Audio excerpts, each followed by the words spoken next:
The movie begins in a mysterious building called Silver, which has more than 20 floors. It starts with Naomi, who lives on the 17th floor. She enters her apartment, visibly upset, and steps out onto the balcony to get some air. Suddenly, a masked person appears behind her and pushes her off the balcony, causing her death. Later, we learn that the police ruled it as a suicide, since there were no signs of forced entry. A few days later, Carla is shown going to meet a real estate agent who takes her to an apartment in the Silver building. Coincidentally, it's the same apartment where Naomi used to live. Of course, Carla has no idea the previous tenant died there, and she really likes the apartment and decides to move in. We find out that Carla is a writer. She visits her publishing house, where she meets her friend Judy, who advises her to go out and experience life again. Carla is recently divorced after being in a toxic relationship for 7 years. Carla tells her she is not interested in any flings and wants her next relationship to be serious and end in marriage. She is 35 and no longer young.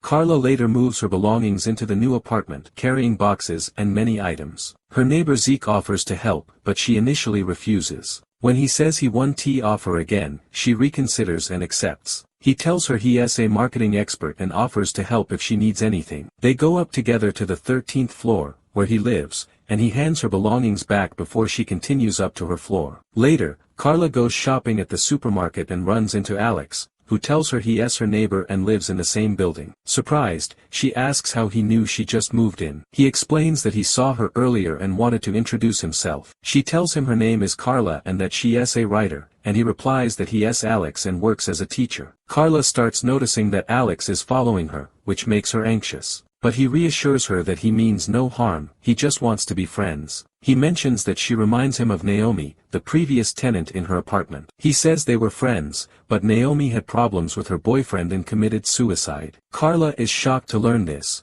but decides not to dwell on what he said. When Carla returns to her apartment, she finds it in disarray. She steps out onto the balcony and reflects on Naomi's death, feeling very bored and lonely. Meanwhile, we see that someone has installed hidden cameras in Carla's apartment and is watching her every move. Not just Carla's, but cameras are installed throughout the entire building, even in the bathrooms. The next day, Carla goes to lunch with her publisher and asks for a raise. During lunch, Jack, a successful crime author, introduces himself. He says he has been wanting to meet her for a long time. It's clear Jack is interested in Carla, but she doesn't feel the same. When Carla gets home, she finds several bags in front of her door. Her neighbor Fada appears and says she has just returned from a trip. She mentions she was friends with Naomi and would like to be friends with Carla too. Carla finds Fada to be kind. Fada hands her a package that was left outside her door, and Carla helps her carry her bags and invites her for coffee. At the same time, we see that Fada is also being watched. Carla opens the package and finds books written by Jack. She assumes he sent them to pressure her into reading his work. She also receives a mysterious gift from a secret admirer, a telescope. Jack calls her and tells her he lives in the same building on the 14th floor and saw her when she moved in. He says he hopes they can be friends and offers to help if she needs anything. Carla thanks him. She begins using the telescope and finds strange enjoyment in watching people. The next day, the mysterious observer opens the live camera feed in Alex's apartment. We then see Alex slip and die in the bathroom. Meanwhile, Carla is out jogging when Jack suddenly appears and startles her. She gets angry at him, but he apologizes and says he just wants to get closer to her. He asks if she read his books, and she tells him she hasn't. She then asks if he sent the telescope, and he says no, he only sent the books. Carla apologizes and makes an excuse to leave, saying she has an appointment. When she returns home, she finds the police around the building. Zeke tells her that Alex was found dead in his bathroom. A detective questions her about her relationship with Alex. Carla says she only spoke to him once. The detective asks, "What did he say to you?" Carla replies that he said she reminded him of Naomi, the previous tenant. Later, Carla uses the telescope again and notices Jack is very close with Fada. She assumes they're in a relationship and becomes confused by Jack's South attempts to get close to her. The next day, Carla goes to work and searches the building's records. She learns that the Silver building is infamous for murders. 3 people were killed there in the last 3 years, all classified as suicides or unsolved cases. Carla then throws a party in her apartment to get to know her neighbors. She is surprised when Jack shows up uninvited. When he sees the telescope, he criticizes her, saying it's wrong to spy on people. Carla embarrasses him by saying she enjoys it as if she were watching TV. Zeke supports her and says he also enjoys people watching. At the end of the party, after everyone leaves, Zeke invites Carla to join him at the gym.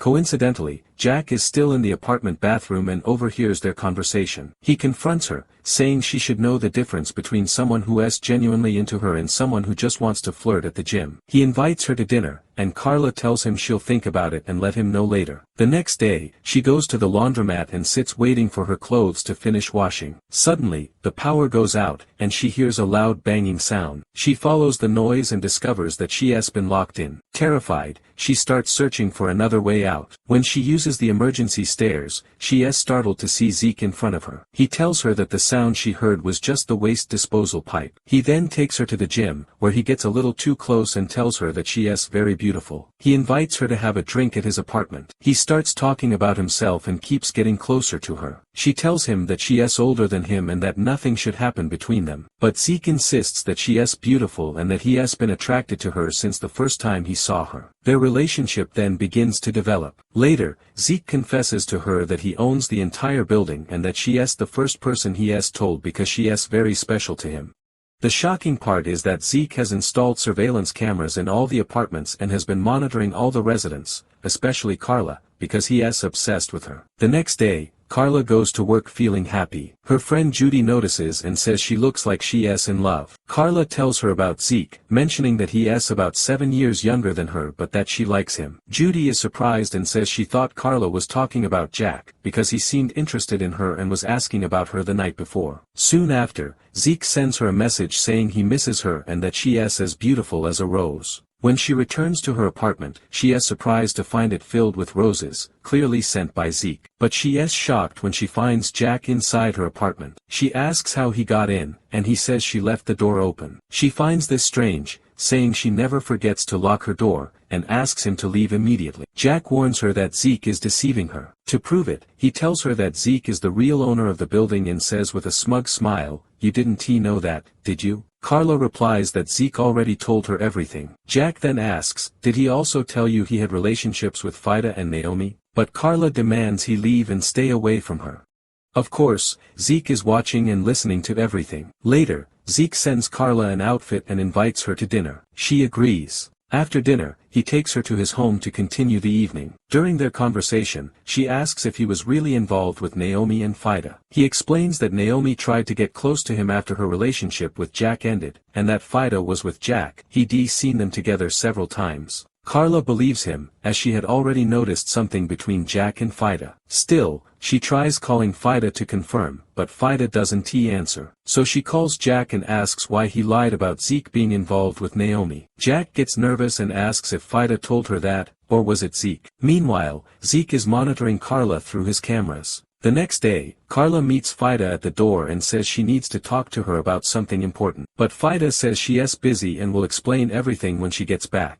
Soon after, Carla hears a scream. She follows the sound and is horrified to find Jack with a knife, attacking Fida. She panics and screams. Jack chases her and tells her she misunderstood the situation. But Carla runs and hits him on the hand with a fire extinguisher. A little while later, the police arrive and arrest Jack for killing Fida, though he denies the crime. The investigator confronts him, saying they found proof of his relationship with Fida. Her apartment was full of his photos. Jack claims Zeke planted them to frame him and get him out of the way so he could be with Carla. Carla becomes frightened, fearing that Jack might get out and come after her. Zeke tries to comfort her by revealing his secret. He shows her the surveillance room and tells her he has been watching all the tenants. Carla becomes furious, realizing he has been watching her all along, and calls him crazy before storming out. Later, after she calms down, she reflects that she too had been watching people through her telescope. She returns to Zeke's place and forgives him, admitting she also enjoyed watching the neighbors and learning about their lives.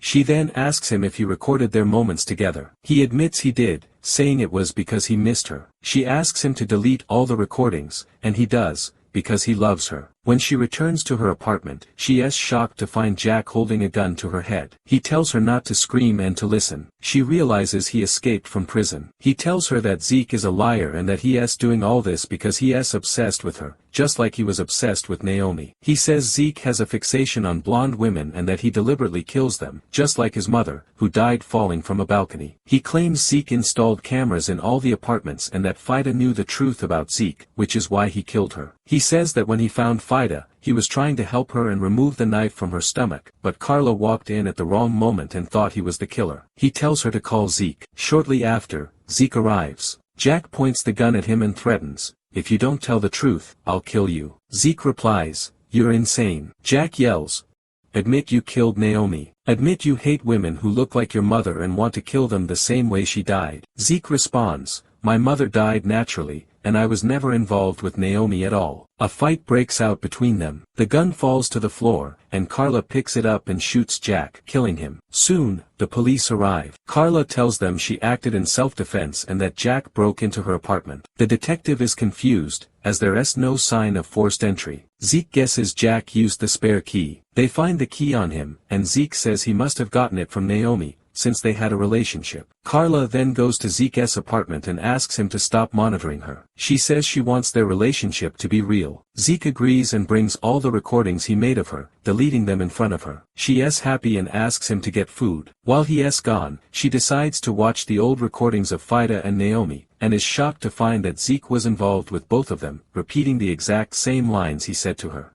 She locks herself in the surveillance room to watch all the footage and uncover the truth. Zeke arrives and finds her locked inside. She tells him she discovered his lies. He tries to calm her down, saying she is the only one he ever truly loved and that he only lied because he didn't want to lose her. At that moment, Carla watches the recording of Naomi's death. The cameras clearly show Jack throwing her off the balcony. She finally realizes that Jack committed all the crimes and that he was the one with deep issues toward women. In the end, she decides to destroy the surveillance equipment. She and Zeke agree to continue their lives together, without spying on anyone.